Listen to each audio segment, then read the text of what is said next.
दोस्तों, अक्सर लोग हमसे पूछते हैं कि महारथी कर्ण और वीर एकलव्य में से कौन ज्यादा महान शक्तिशाली था। क्या एकलव्य कर्ण को कवच और कुंडल के साथ भी मार सकता था? क्या एकलव्य के पास कर्ण से ज्यादा दिव्य अस्त्र थे?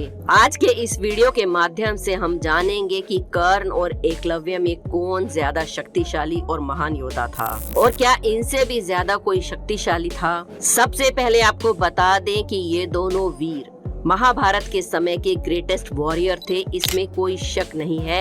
इन जैसा योद्धा ना कभी हुआ है और ना कभी होगा। लेकिन हम इन दोनों की धनु विद्या, युद्ध कौशल और ज्ञान का कंपैरिजन जरूर कर सकते हैं। तो चलिए पहले बात करते हैं एकलव्य की। लेकिन उससे पहले अगर अभी तक आपने हमारे चैनल अनोखी दुनिया को सब्सक्राइब नहीं किया है तो जल्दी से कर लीजिए और बेल आइकन को प्रेस करना बिल्कुल ना भूलें। कमेंट्स में जय श्री कृष्णा जरूर लिखें। एकलव्य निषादों के राजा हिरण्य धनु का पुत्र था, इसलिए हम कह सकते हैं कि वो निषादों का राजकुमार था और उन्हें एक महान धनुर्धर भी बनना था। जब उसने गुरु द्रोणाचार्य के बारे में सुना तो उनसे बहुत ज्यादा प्रभावित हो गया और मन ही मन गुरु द्रोणाचार्य को अपना गुरु बनाने की उसने ठान ली।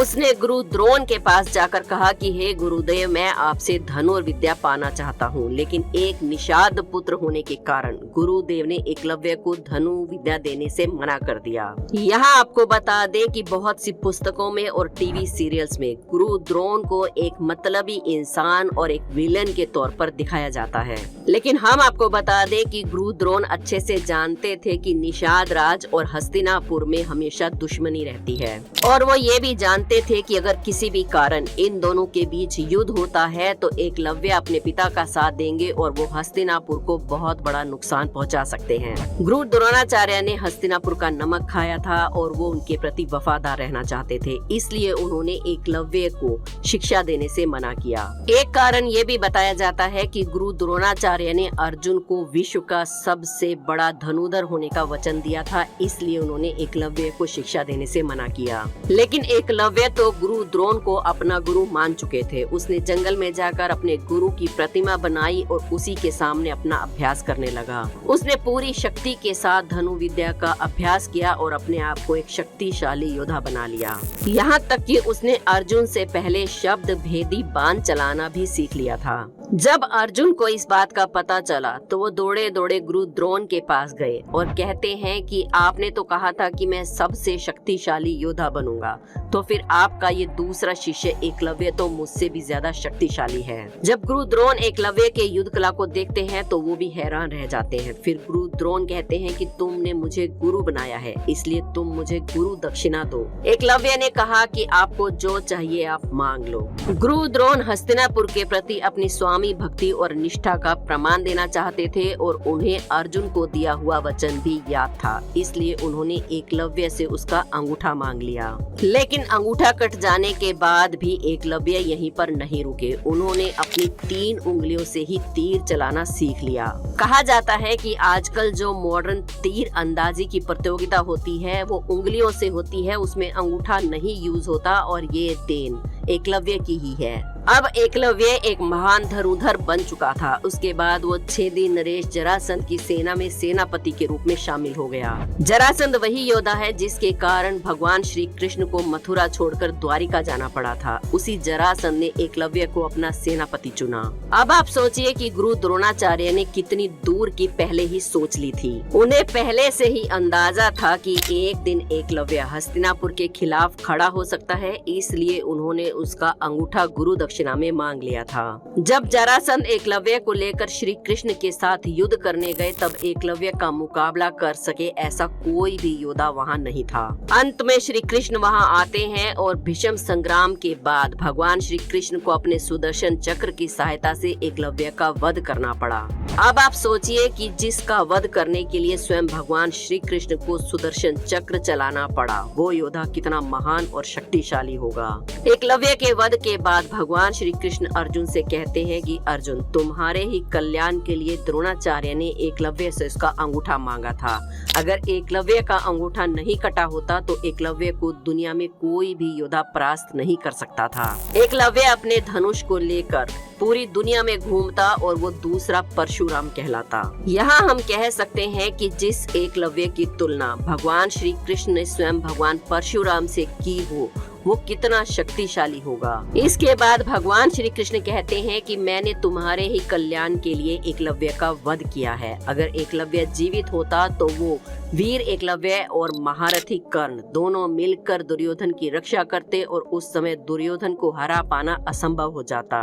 अब बात करते हैं महारथी कर्ण के बारे में। ये तो हम सब जानते ही हैं कि महारथी कर्ण भगवान सूर्य नारायण के अंश थे, इसलिए हम कह सकते हैं कि वो देव पुत्र थे और उनके गुरु स्वयं भगवान परशुराम जी थे। कर्ण को अपने गुरु परशुराम जी पर बहुत ज्यादा निष्ठा थी और उन्होंने अपने गुरु की बहुत सेवा की थी और उन्हें प्रसन्न भी किया था।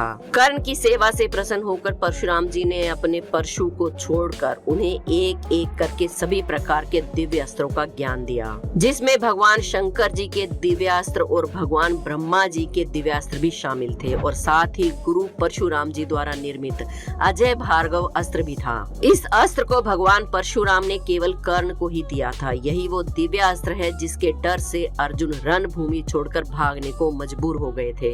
इसके अलावा भगवान परशुराम ने उन्हें अपना दिव्य विजय धनुष भी प्रदान किया था, जिसके होते हुए कर्ण अजय हो गए थे। महारथी कर्ण के पास जन्म से ही दिव्य कवच और कुंडल थे, जिसका निर्माण अमृत से किया गया था। इसके कारण कर्ण को तीनों लोकों में कोई भी युद्ध में परास्त नहीं कर सकता था। कर्ण के वध के बाद भगवान श्री कृष्ण ने अर्जुन से कहा था कि अगर कर्ण के पास इस समय कवच और कुंडल होते तो तुम अपना गांडीव लेकर और मैं अपना सुदर्शन चक्र लेकर भी महारथी कर्ण को परास्त नहीं कर सकते थे। यहाँ हम कह सकते हैं कि एकलव्य के अस्त्र भी कर्ण के कवच और कुंडल के सामने फीके थे और इसीलिए देवराज इंद्र ने महारथी कर्ण से उसके कवच और कुंडल धोखे से ले लिए थे।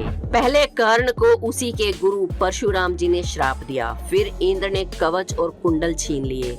भगवान श्री कृष्ण ने भी महाभारत के युद्ध के समय उन पर अपनी माया का प्रयोग किया ताकि वो अर्जुन को ना हरा पाए।